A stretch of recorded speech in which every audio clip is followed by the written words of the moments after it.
నమస్తే welcome to meta news ముందుగా ఈ వీడియోని లైక్ చేయండి షేర్ చేయండి మరిన్ని ఇంట్రెస్టింగ్ పొలిటికల్ అప్డేట్స్ కోసం మెటా న్యూస్ ని సబ్స్క్రైబ్ చేయండి ఇక మ్యాటర్లోకి వస్తే ప్రస్తుతం ప్రత్యర్థుల కంటే పార్టీలో ఉన్న ప్రత్యర్థులతోనే ఎక్కువ సమస్యలంటూ ఏపీ బీజేపీలో చర్చ నడుస్తుంది సాధారణంగా బీజేపీలో రెండు రకాల నాయకులు ఉంటారని వారిలో కొంతమంది ఒరిజినల్ బీజేపీ నేతలు కాగా మరికొంతమంది ఇతర పార్టీల నుంచి వలస వచ్చిన నేతలు తాజాగా ప్రకటించిన లోక్సభ అభ్యర్థుల జాబితా తర్వాత పార్టీలో సరికొత్త పరిణామాలు తెరపైకి వస్తున్నాయి అంటున్నారు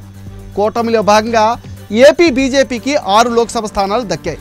ఈ సమయంలో తాజాగా 6 ఎంపీ స్థానాలకు అభ్యర్థులను ఖరారు చేసింది బీజేపీ అధిష్టానం అయితే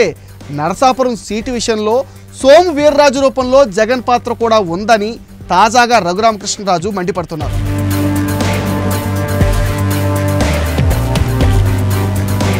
ఏది ఏమైనా 6 లోక్సభ స్థానాలకు అభ్యర్థుల ఎంపిక ఫైనల్ అయింది ఇందులో భాగంగా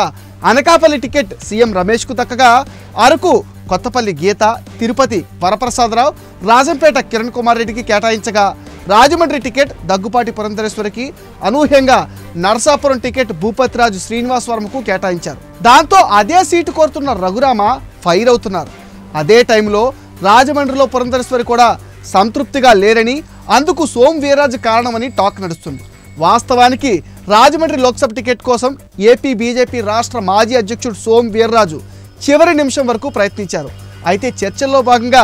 వీర్రాజును అసెంబ్లీకి పోటీ చేయించేందుకు ఒప్పించారని తెలుస్తుంది ఈ నేపథ్యంలో సోము వీర్రాజు పోటీ చేసే స్థానం పైన పార్టీలో భిన్నాభిప్రాయాలు వ్యక్తమవుతున్నాయని తెలుస్తోంది అందుకు ప్రధాన కారణం పురంధరేశ్వరి పోటీ చేసే లోక్సభ పరిధిలో ఆయనకు అసెంబ్లీ టికెట్ కేటాయించడమని అంటున్నారు వాస్తవానికి కూటమిలో భాగంగా అనపర్తి టికెట్ టీడీపీకి కేటాయించారు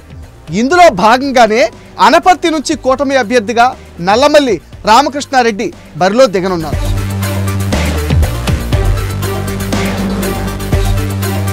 అయితే తాజాగా ఆ స్థానం ఇప్పుడు బీజేపీకి మారనున్నట్టు తెలుస్తోంది అందులో భాగంగానే ఆ స్థానంలో బీజేపీ సోము వీర్రాజుని బరిలో దింపుతారని సమాచారం అయితే వీర్రాజుకు అనపర్తి టికెట్ ఇస్తే ఆ ప్రభావం రాజమండ్రి లోకల్ స్థానంపై ఉంటుందని పురంధరేశ్వరి ఆందోళన వ్యక్తం చేస్తున్నారట సామాజిక వర్గాల పరంగా చూస్తే అనపర్తి నియోజకవర్గంలో రెడ్డిలు ఎస్సీలు ఎక్కువగా ఉంటారు ఈ నేపథ్యంలోనే 2019 ఎన్నికల్లో 55,207 ఓట్ల మెజార్టీతో వైసీపీ అభ్యర్థి గెలుపొందారు దీంతో ఇప్పటికీ అక్కడ రెడ్లు ఎస్సీలు ఎక్కువగా ఉండడం తనకొక సమస్య అయితే అక్కడ వీర్రాజు పోటీ ఇంటర్నల్గా మరింత పెద్ద సమస్య అయ్యే అవకాశాలు ఉన్నాయని పురంధరేశ్వరి భావిస్తున్నట్టు చెప్తున్నారు మరోపక్క మిగిలిన అసెంబ్లీ టికెట్ల విషయానికి వస్తే జమ్మలమడుగు ఆదినారాయణ రెడ్డి విజయవాడ వెస్ట్ సుజనా చౌదరి కైకలూరు కామినేని శ్రీనివాసరావు విశాఖ నార్త్ విష్ణుకుమార్ రాజు ధర్మవరం సత్యకుమార్ల పేర్లు ఆల్మోస్ట్ ఫైనల్ అయినట్టు తెలుస్తుంది అనపర్తి టికెట్ విషయంలో ఎలాంటి పరిణామాలు తెరపైకి రాబోతున్నాయి అనేది వేచి చూడాలి ఇది మెటా న్యూస్ అప్డేట్ ఈ వీడియోని తప్పకుండా లైక్ చేయండి షేర్ చేయండి మరిన్ని ఇంట్రెస్టింగ్ పొలిటికల్ అప్డేట్స్ కోసం మెటా న్యూస్ని సబ్స్క్రైబ్ చేయండి అండ్ ఈ వీడియో పైన మీ విలువైన ఒపీనియన్ని కామెంట్ సెక్షన్లో పోస్ట్ చేయడం మర్చిపోద్దు మీరిచ్చే కామెంట్ సపోర్ట్తో మరిన్ని మంచి వీడియోలు చేస్తాం